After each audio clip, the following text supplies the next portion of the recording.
G'day crew. I'm doing some general upgrades to my boat at the moment. When I bought my current boat, the base boat, it came without a trailer. I did look at the Spitfire trailers back then, but my budget didn't stretch quite far enough, so I got a galvanised trailer instead. And given that, when I decided that I wanted to upgrade to an aluminium trailer, Spitfire was obviously going to be one of the brands that I looked at. There was also another member of the baseboard group that had one, so I was able to talk to someone that actually had the Spitfire trailer with a baseboard on it, albeit a 640 rather than the 620 that I have.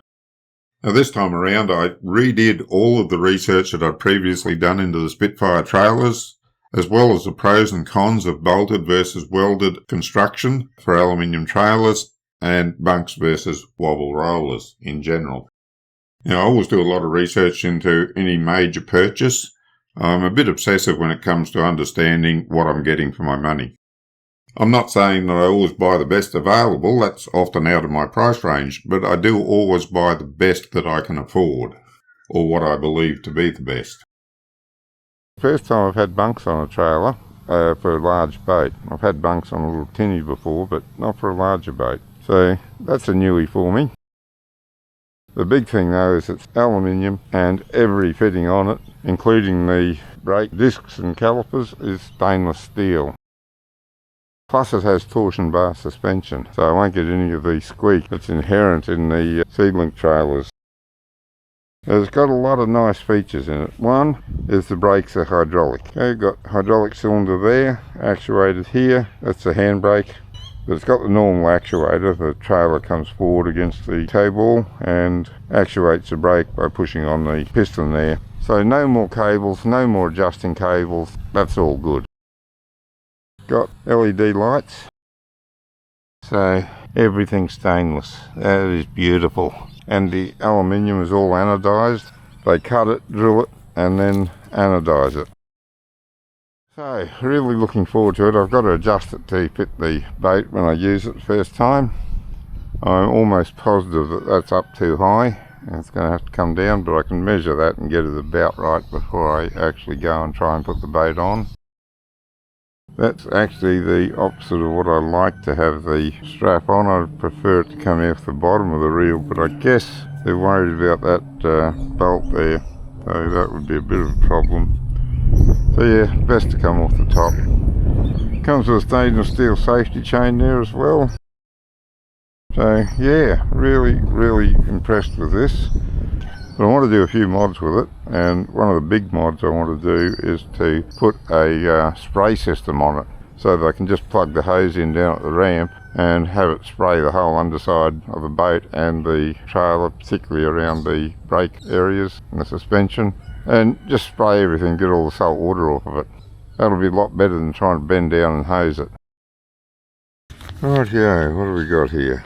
Let's try about, I think about there somewhere.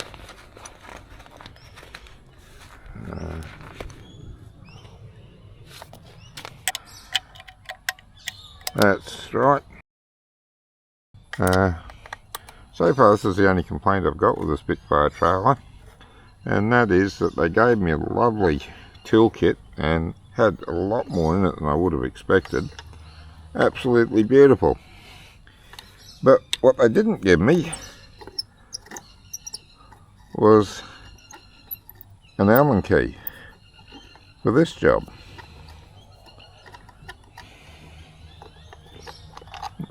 Oh, only got 2 screws holding it. Okay, well that's not too bad. It's better than having a dozen. Done deep.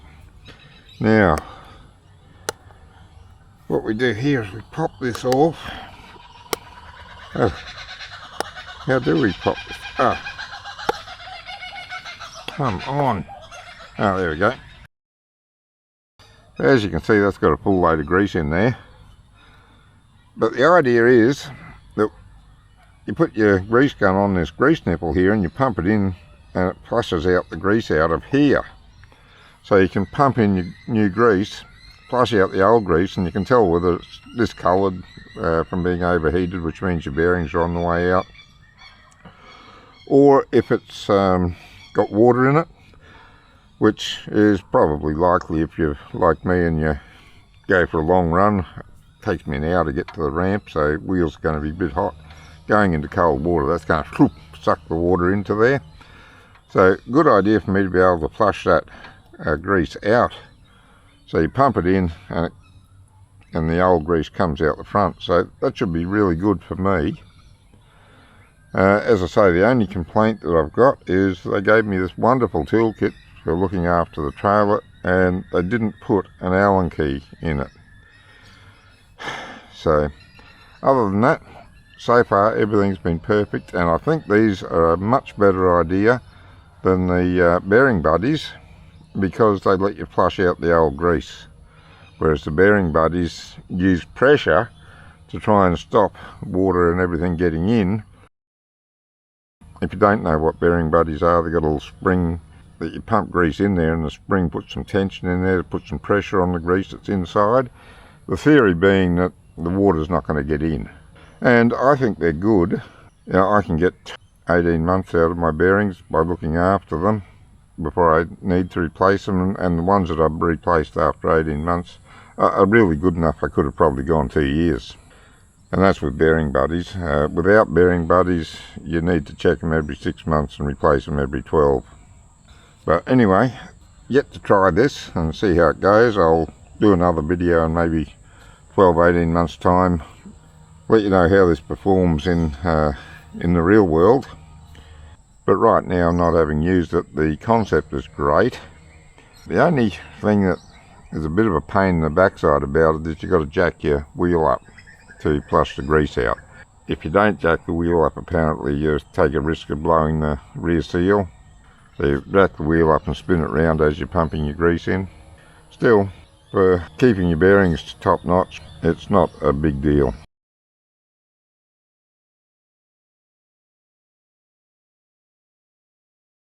So I've measured the bunks. They go up to this first mark here, the sort of T mark. So from there to the back of the boat, that's the bunks.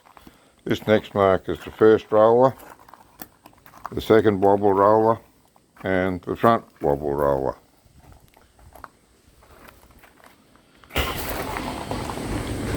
Now I've just got to measure the boat at each of those points. Here I'm measuring the boat corresponding to each point where the bunks and rollers are on the new trailer. I need to get the difference in height between the keel and the point on the hull where the bunks and rollers on the new trailer will contact the boat, and also how far out from the centre line that the bunks and rollers need to be. And in measuring the distance out from the centre line, you need to take into account the planing strakes and anything else that may be on the hull. You need to avoid those. And once I've got all these measurements, I can adjust the bunks and rollers on the new trailer so that they are in approximately the correct position when I load the boat on the trailer for the first time. And once I had the measurements from the old trailer to the boat, I put them into a spreadsheet to work out the settings I needed on the new Spitfire trailer. You could, of course, do the same thing with a pen and paper. I just use a computer for most things. Once I had the measurements for the Spitfire trailer sorted, it was a fairly simple matter to adjust the position of the bunks and rollers. As it turned out, the bunks were in a lateral position which was fine for my boat. I just needed to adjust the height so that all of the weight was sitting on the keel and the bunks were only stopping it from rocking from side to side. The first set of wobble rollers from the rear of the trailer were also in an acceptable position laterally, so once again all I needed to do was adjust the height. The next two pairs of wobble rollers needed to be moved in towards the centre as well as adjusting the height. It's all quite simple to do. Although those last two sets of wobble rollers, I did later move them out further towards the edges. They worked just the same, but by moving them out towards the edges I could raise them up higher and I didn't have so much of the post sticking up below the trailer. And where I matched them to the original trailer, there was enough post sticking out below that I thought that was a bit of a worry. So laterally it doesn't matter where they are, so long as they're supporting the boat.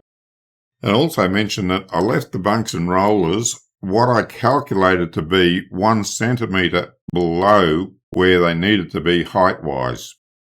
My idea there was to allow all of the weight to sit on the keel and just use the bunks and rollers to stop the boat tipping too far over, and then once I got it out of the water and onto land, I could adjust them to level the boat laterally. The Spitfire documentation specifies that the nuts should be tightened to 40 newtons with a torque wrench. Fortunately, I already had one of them, so that wasn't a problem. But if you're doing any job that requires nuts to be tightened up to a certain torque, then it is well worth buying one. A torque wrench, that is. I'll just break the video for a minute to show you what comes with a Spitfire trailer. I was suitably impressed. There's a book telling you how to care for the trailer as well as how to fit it to your boat. A handle for the winch, of course. A pair of tie-down straps that are suitable for aluminium trailers. And it's just as well they gave them to me because I've always used ratchet straps. I've always had galvanised trailers. And I didn't realise that the ratchet straps were too strong for an aluminium trailer and they can actually warp it. So if they hadn't given me them, I would have just gone ahead and put ratchet straps on. So thankfully I've got these and I'm now aware of that fact. And inside the box is quite impressive. Or at least I thought so. There's a set of spanners, open end on one end and ring spanner on the other end. There's a set of sockets and a socket spanner wrench for them. Quite a good quality one too. A pair of pliers. A spare wheel bearing. Did not expect that. And there's an infrared temperature sensor for checking the temperature of the hubs after you've been for a long run, as well as a couple of batteries for the temperature sensor. The only thing missing was a 5mm Allen key to undo the Allen nuts holding the wheel caps on when you need to re-grease them. Bit of an oversight, and I don't really hold it against them, but I did go and buy one especially for that, just so I could keep it with the rest of the toolkit. Since I hadn't used a bunk trailer other than with a tinny that I could almost lift off by hand, I asked a few questions about using one with a larger boat before I ventured down to the water. Following the advice I was given, I backed the trailer down until the front of the bunks were approximately level with the surface of the water. I was told that having the bunks wet would ensure that the boat would slide up the bunks with a minimum of friction, and of course that makes sense. I couldn't have asked for a better day. It was a lovely calm day and there was a gentle breeze just blowing me away from the pontoon towards the trailer. I was counting on that gentle breeze to push me just a little bit more towards the starboard side, but just when I wanted it, it died down, leaving me just off-centre from the trailer. And when there's only one person on board, you'll notice that the boat lists to starboard quite a lot, because I'm standing on the starboard side driving. When I'm coming up onto the trailer, I compensate for that by stepping across to the centre of the boat, standing in the centre and reaching over to the steering wheel to drive. Seeing as this was the first time driving onto this trailer and not being 100% sure that everything was adjusted correctly, I wanted the boat to be dead centre, so I backed out for a second attempt. I got it on okay with the second attempt, and my wife was there to hook the winch strap on to the boat. We did have a little hiccup at that point. I didn't set the winch strap up properly where it should have gone, and my wife didn't realise that it was wrong. So we had to unhook it and do it again. It was very easily fixed. And once the boat was out of the water, we adjusted the bunks and rollers so that it was stable to tow home. The documentation says to have the weight of the boat on the keel and adjust the bunks and rollers to stop the boat from rocking from side to side.